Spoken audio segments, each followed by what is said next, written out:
नमस्कार, मैं हूं वरुण श्रीवास्तव और आप देख रहे हैं IBC 24।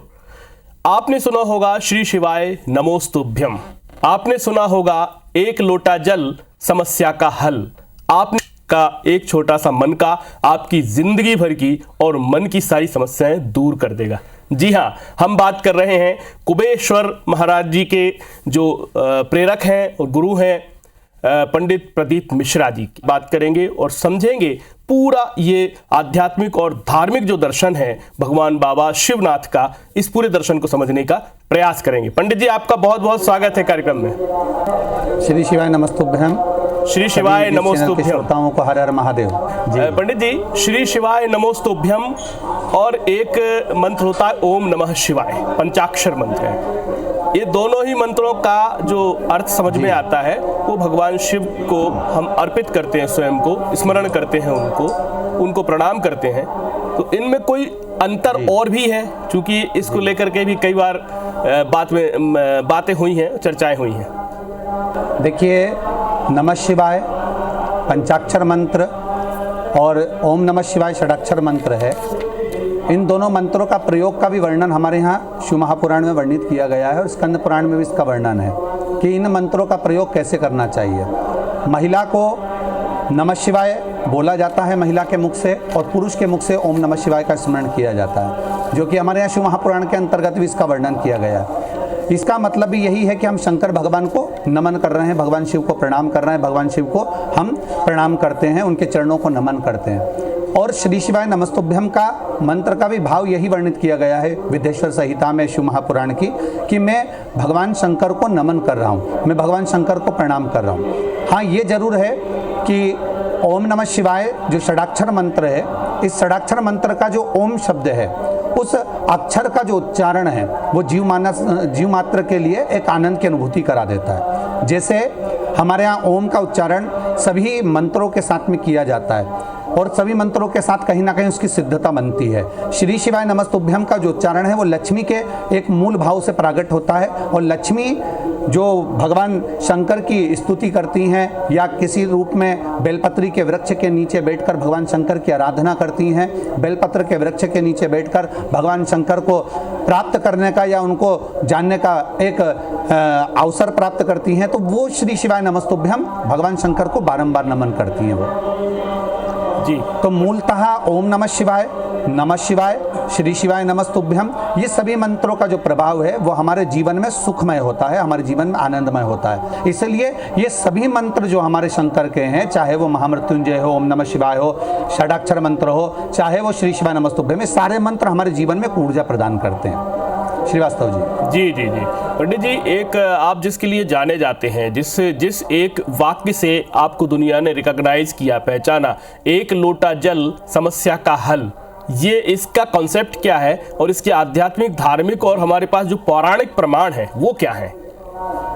अगर हम हमारे वेद और पुराण शास्त्रों का अध्ययन करें तो माता सती ने भी भगवान शंकर को पाने के लिए पुनः, जब आपने स्मरण किया होगा, माता सती जब जलकर यज्ञ के कुंड के नजदीक भस्म हो जाती हैं, तब उस समय पर भगवान शंकर को क्रोध आ जाता है, और भगवान शंकर को क्रोध माता सती पर भी आया है कि आपको अगर अपने शरीर को त्यागना था तो किसी अन्य जगह पर जाकर त्यागना था। ये शरीर तुमने जो त्यागा है, जहाँ धार्मिक अनुष्ठान हो रहा है, जहाँ अच्छा अनुष्ठान हो रहा है, वहाँ पर विघ्न डालने की आपको जरूरत क्या थी?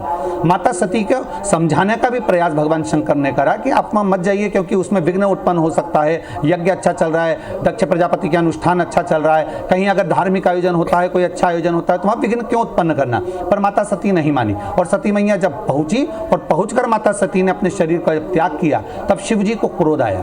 भगवान शंकर ने अनेक तरह से अपने वीरभद्र की उत्पत्ति करी और दक्ष प्रजापति का शीश कटा, सब कुछ हुआ, परंतु उसमें भगवान शंकर ने माता सती को भी एक शब्द कहा कि आपको एक जन्म कोयल का लेना पड़ेगा।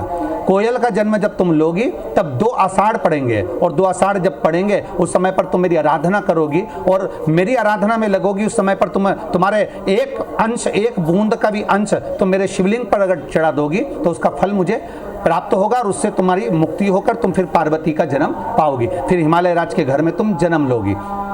तो हमारे यहाँ जो वर्णन किया गया है एक लोटा जल का, फिर माता पार्वती जी सती माँ के रूप में जब माता पार्वती का अगला जन्म हुआ तब माता पार्वती जी ने इसको जान लिया, माता पार्वती जी ने इसको पहचान लिया कि एक लोटा जल का क्या महत्व है। एक बूंद पानी हमने शिव जी को समर्पित करा, हमारा अगला जन्म पार्वती का हो गया और भगवान देवाधिदेव महादेव हमको प्राप्त हो रहा है। तो देवऋषि नारद से माता पार्वती जी ने यह संवाद कहा कि नारद जी जब भाग्य बताने के लिए आए, मैनावती की गोद में माता पार्वती जी विराजमान थी, उस समय पर उन्होंने उस स्वरूप को देखा तो देखकर कह दिया कि पार्वती अगर शिव की आराधना करती हैं तो उसका फल जरूर मिलेगा। तब माता पार्वती बाल्यावस्था से शंकर भगवान को एक लोटा जल चढ़ाने लगी। ये हमारे संस्कार हमें पूर्व से हमारे वेद और शास्त्रों से मिलकर आए। हमारी स्कंद पुराण है, विष्णु पुराण है, नर्मदा पुराण है, लिंग पुराण है, शिव पुराण है, ये सारी पुराणों में माता पार्वती जी की पूजा, यहाँ तक श्रीमद् भागवत में भी पार्वती जी के पूजन का वर्णन किया गया जिन्होंने एक लोटा जल समर्पित करा। और उस एक लोटे जल का जो महत्व हमारे शास्त्रों ने करा उसको पहचान गई माता पार्वती की। इसके बल पर माता पार्वती के पास में मगर आया, उसने पांव पकड़ लिया, मगर ने पांव पकड़ा, माता पार्वती ने शिव का स्तुति करी, हाथ की अंजलि में जल भरकर उसी समय पर वहां से कंकर उठाकर माता पार्वती जी ने शंकर को समर्पित करा। तो ये सब माता पार्वती जी निरंतर करती रही, जिसका फलस्वरूप यह हुआ कि भगवान शंकर उनको प्राप्त हो गए, भगवान शिव उनको प्राप्त हो गए। और आज भी दुनिया के लोग अगर एक लोटा जल भगवान शंकर को चढ़ा रहे हैं तो ये निश्चित है शिव तत्व अवश्य प्राप्त होगा, उनका आनंद होगा। जी हाँ, भगवान भोलेनाथ के दर्शन के लिए, भगवान भोलेनाथ को जल चढ़ाने के लिए जो एक ट्रेंड है पूरे देश में, हम देखते हैं कि आपने पूरे देश भर में ऐसे बहुत सारे मंदिर थे जो उपेक्षाओं के शिकार थे और उन पर वर्षों से कोई पूजा पद्धतियाँ नहीं हो पा रही थी, उनकी सेवा नहीं हो पा रही थी, शिवलिंग रखे हुए थे, मंदिर भी उजाड़ हो रहे थे। लेकिन अब देखते हैं कि गांव-गांव, कस्बों में जो है मंदिर जो है अब जो है उनमें गुलजार हो रहे हैं, लोग आ रहे हैं, श्रद्धालु भाव से आ रहे हैं। इसका श्रेय आपको जाता है पंडित जी? श्रीवास्तव जी, मंदिरों की दशा उस समय पर यह स्थिति थी कि जो शिवालय थे उसमें लोग जा नहीं पाते थे, कहीं ना कहीं शंकर से डरते थे। लोगों ने भ्रम उत्पन्न कर दिया था कि शिव की स्तुति या शंकर भगवान की पूजन कहीं ना कहीं आपको तकलीफ दे जाएगी। भगवान शंकर क्रोधी हैं, भगवान शंकर रुद्र हैं, तो लोग भय खाते थे। केवल सावन का महीना होता था जिस समय शिव मंदिर जाते थे, सोमवार का दिन होता था जब चले जाते थे, शिवरात्रि आती थी तब भगवान शिव को याद किया जाता था। आज के समय में देवाधिदेव महादेव की ये करुणा, ये उदारता बहुत ज़्यादा है कि भक्त प्रतिदिन भगवान शिव के मंदिर जा रहे हैं, चाहे वो छोटे हों चाहे बड़े हों। और इसका हम तो कहेंगे हमारे ऊपर श्रेय नहीं, स्वयं देवाधिदेव महादेव ने जो कृपा करी है दुनिया के लोगों पर, ये शिव महापुराण के माध्यम से वेदव्यास जी ने जो कृपा करी है वो जनमानस को प्रसाद के रूप में हमने वितरण किया है। जी हाँ पंडित जी, हम देखते हैं कि एक रुद्राक्ष भी समस्या का हल करता है, और जब रुद्राक्ष देने का जो समय होता है तो आपके जो कुबेरेश्वर मंदिर है वहाँ पर 3-3, 4-4 किलोमीटर तक की लाइन लगती है। तो ये रुद्राक्ष का ऐसा क्या अभिमंत्रण होता है जो इसका प्रभाव लोगों तक होता है? देवाधिदेव महादेव के नेत्र श्रु से प्रकट हुआ है रुद्राक्ष।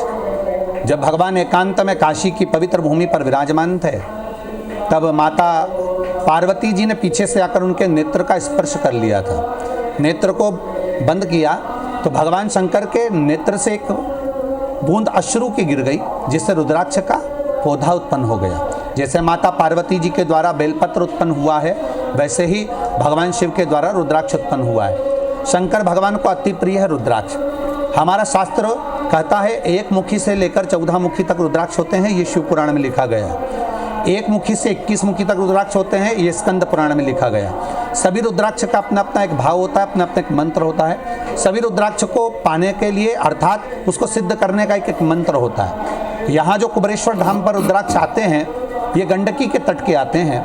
वैसे सारी दुनिया में जो रुद्राक्ष आते हैं वो नेपाल के आते हैं, और नेपाल के खेती होती है वहाँ के आते हैं। पर ये जो सीहोर का रुद्राक्ष है ये गंडकी तट का रुद्राक्ष होता है। जिस रुद्राक्ष को यहाँ लाकर धोकर सिद्ध किया जाता है, और धोने के बाद में उसको साफ कर जैसे उसके ऊपर खोल चढ़ी होती है, जैसे बेर होता है, बोर होता है, उसके ऊपर कवर चढ़ा होता है, इसी तरह रुद्राक्ष के ऊपर कवर चढ़ा होता है। उसको धोकर साफ कर यहाँ सिद्ध कर फिर बाबा के अभिषेक में प्रतिदिन उनको रखा जाता है। जो अभिषेक में रखा जाता है वो रुद्राक्ष फिर बाद में जनमानस को उनके कल्याण के लिए दिया जाता है। क्या होता है एक मुखी से 14 मुखी तक जो रुद्राक्ष हैं या एक मुखी से 21 मुखी तक रुद्राक्ष हैं, प्रत्येक संसार का व्यक्ति उन रुद्राक्ष के मंत्र को पढ़ नहीं पाता, उनका स्मरण नहीं कर पाता, उनको जप नहीं पाता और उनका अनुष्ठान नहीं कर पाता, तो वो रुद्राक्ष सिद्ध नहीं हो पाते।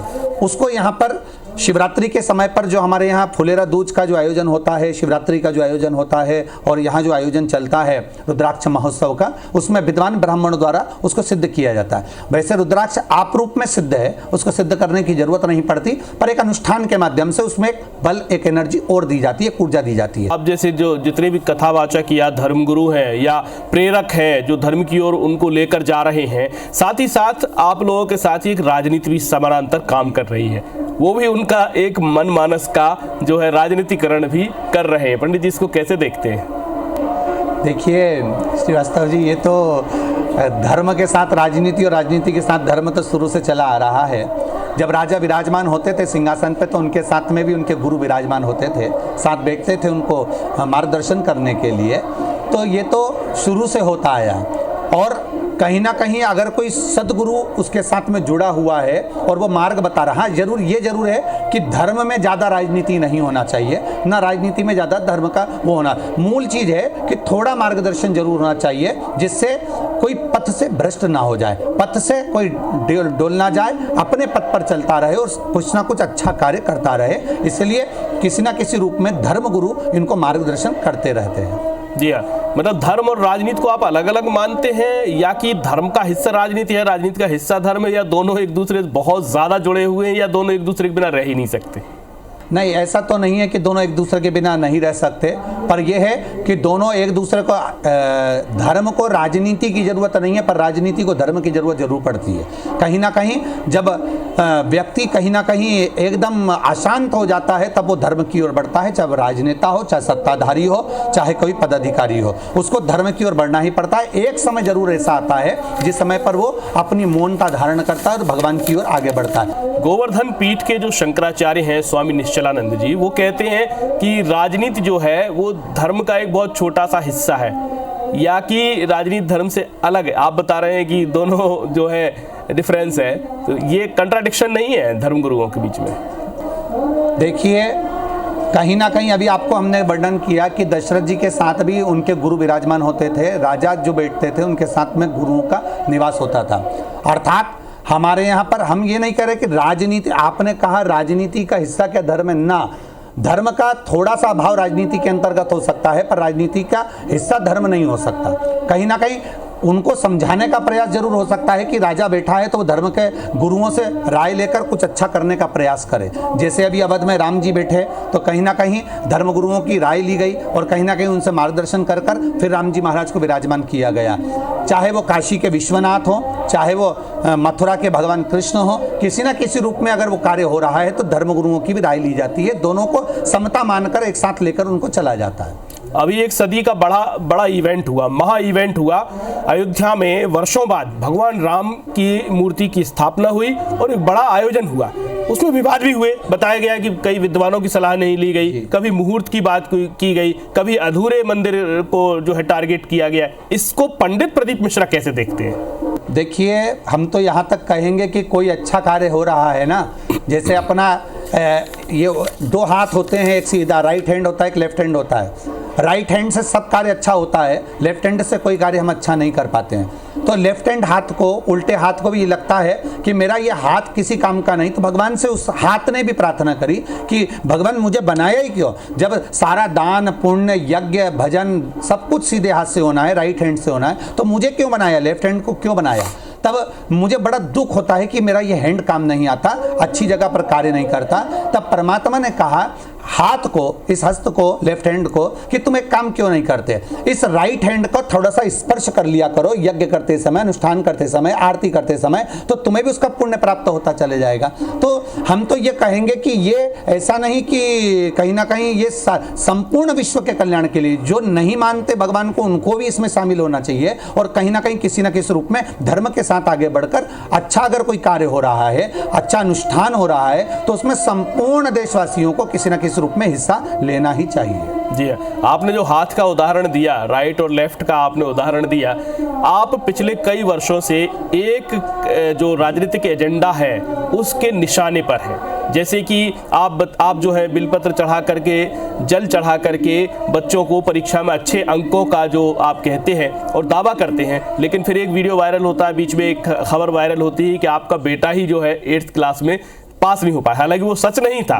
तो इस तरह की जो घटनाएं होती हैं, इस तरह के जो टारगेट्स होते हैं, तो आपका ध्यान भंग नहीं होता कि कहाँ मैं लगा हूँ, दुनिया को अच्छा कुछ करना चाह रहा हूँ और लोग मेरे को रोक रहे हैं? जी देखिए श्रीवास्तव जी, रामकृष्ण परमहंस जी हो, स्वामी विवेकानंद जी हो, नामदेव जी हो, मीरा हो, कर्मा हो, ध्रुव हो, प्रहलाद हो, जिसने धर्म को आगे बढ़ाने का प्रयास किया है, किसी ना किसी रूप में लोगों को मोड़ने का प्रयास किया है।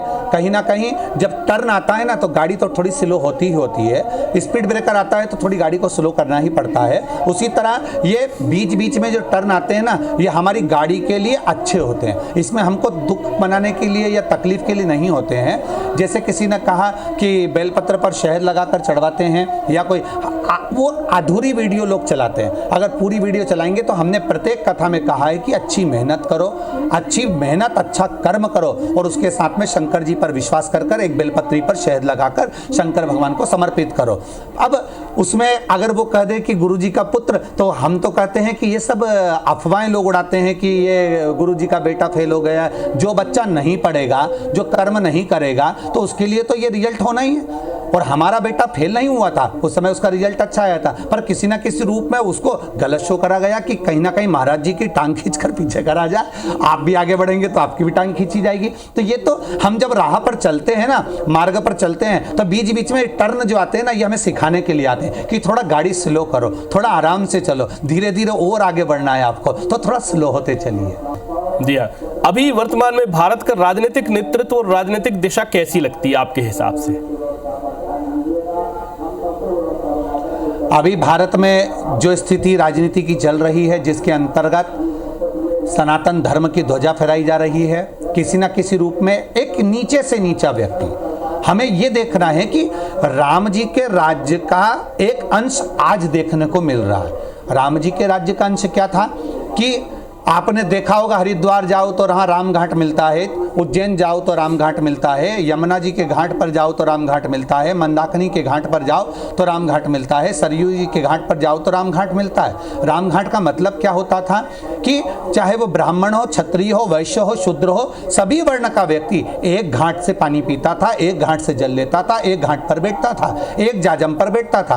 और जो पूर्व में हुआ वो आज के समय में, जो आज का राजनीतिक पहलू चल रहा है, आज की जो राजनीति चल रही है, उसमें ये देखने को मिला है कि छोटे से छोटा व्यक्ति से लेकर बड़े से बड़ा व्यक्ति आज एक जाजम पर बैठा हुआ है, एक जगह पर बैठा हुआ है, और किसी न किसी रूप में अच्छा करने का प्रयास कर रहा है। उसके हृदय में पूरे भारत के लिए अच्छा करने का एक विषय प्रकट हो रहा है। लेकिन अभी एक राजनेता यात्रा पर निकले और उन्होंने लगातार कहा कि अयोध्या में आपने इनको देखा, उनको देखा, क्या आपने कभी दलित देखा, क्या आपने कभी आदिवासी देखा? उन्होंने यहाँ तक कह दिया कि भारत की राष्ट्रपति क्यों नहीं बुलाई गई राम मंदिर में। आप कह रहे हैं सबको बुलाया जा रहा है, सबको लेके चला जा रहा है, उन पर भी कुछ बोलेंगे? श्रीवास्तव जी देखिए, ये तो कहने वाले कुछ भी कहते रहेंगे। वहाँ बैठने वाले जितने आए थे, साधु, संत, सन्यासी, तपस्वी, साधक, उपासक, जो संत बैठे थे, उनसे पूछा थोड़ी ना गया कि ये ब्राह्मण था कि क्षत्रिय था कि वैश्य था कि शूद्र था।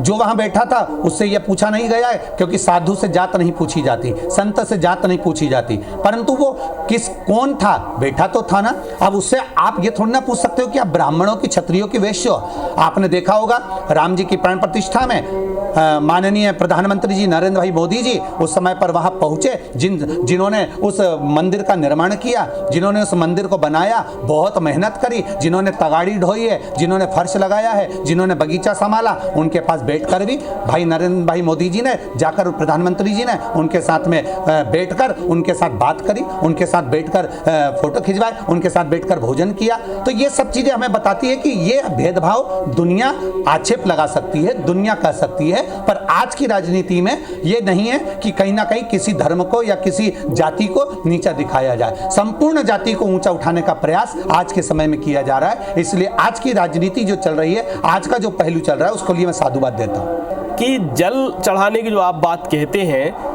तो क्या राहुल गांधी अगर शिवलिंग पर जल चढ़ाएंगे और रुद्राक्ष अगर लेने आ जाएंगे तो क्या वो भारत के प्रधानमंत्री बन सकते हैं अगर इस भाव के साथ वो आते हैं? क्या ये इतना प्रभावशाली है? देखिए, हमने अभी एक बात कही है, बहुत आपके सम्मुख में ये कहा गया है कि मेहनत, लगन और अच्छा कर्म व्यक्ति को ऊंचाइयों की ओर लेकर जाता है। साथ में आपका किया गया विश्वास, आडंबर नहीं, दिखावा नहीं। आप दुनिया को दिखाकर और सामने आकर अगर जल चढ़ाओगे, आप कह दो कि आडंबर के साथ में जल चढ़ा रहे हो या आडंबर के साथ रुद्राक्ष लेने आ रहे हो, तो वो श्रेष्ठता नहीं। आप लगन के साथ में, विश्वास के साथ में, भरोसे के साथ में, दृढ़ता के साथ में और अपने कर्म की लगनता के साथ में आप आगे बढ़िए। हमारे शंकर भगवान को तुलसी बाबा ने शंकर विश्वास रूपिणों कहा गया है। भगवान शंकर को विश्वास कहा गया है, अर्थात जब तक विश्वास पैदा नहीं होगा तब तक आप आगे नहीं बढ़ सकते। तो वो लगन उत्पन्न करिए जनमानस की सेवा में। जनमानस को आज आप ध्वज लेकर चल रहे हैं या आज आप आगे बढ़ने का प्रयास कर रहे हैं कि किसी ना किसी रूप में सारे सनातन धर्म को भी मैं अपना बनाने का प्रयास, तो हमारा कहना है पहले भी इस बात का ध्यान रखा जाता और पहले भी इस चीज को आगे ध्यान में रखकर चलते तो आज ये कहीं ना कहीं आपको फलदायी होता। अच्छा कर्म करते तो अच्छा फल प्राप्त कर लेते। जी जी पंडित जी, आखिरी सवाल है अंत में, क्या एक महामंत्र होना चाहिए जिसको सतत निरंतर अंतस में लोग जपते रहें और वो परमात्मा की ओर जाते रहें, एक आध्यात्मिक ऊर्जा को हासिल करते रहें और अपनी धार्मिक सकारात्मकता को बनाए रखें? वो एक महामंत्र क्या हो सकता है? मूलतः नमः शिवाय का स्मरण कर लें, ओम नमः शिवाय का स्मरण कर लें। और आज जो जनमानस के लिए, क्योंकि इसमें ये नहीं है कि महिला ये जपेगी और पुरुष जपेगा, तो श्री शिवाय नमस्तुभ्यम आप जपते रहिए। भगवान शंकर को ये नमन करने का भाव कहा गया है। इसमें आप भगवान शंकर को बार बार नमन करते रहे, बार बार साधुवाद देते रहें, तो श्री शिवाय नमस्तुभ्यम का स्मरण करते रहें। संपूर्ण देशवासी इसका भजन करें, स्मरण करें और अपने जीवन को सार्थक करें। बहुत बहुत धन्यवाद पंडित प्रदीप मिश्रा जी, जिन्होंने तमाम सारे विषयों पर हमारे साथ बात की और हमको बताने की कोशिश की किस तरह से धर्म और राजनीति एक साथ अगर चलते हैं तो दुनिया का कल्याण हो सकता है। मुझे दीजिए इजाजत, नमस्कार।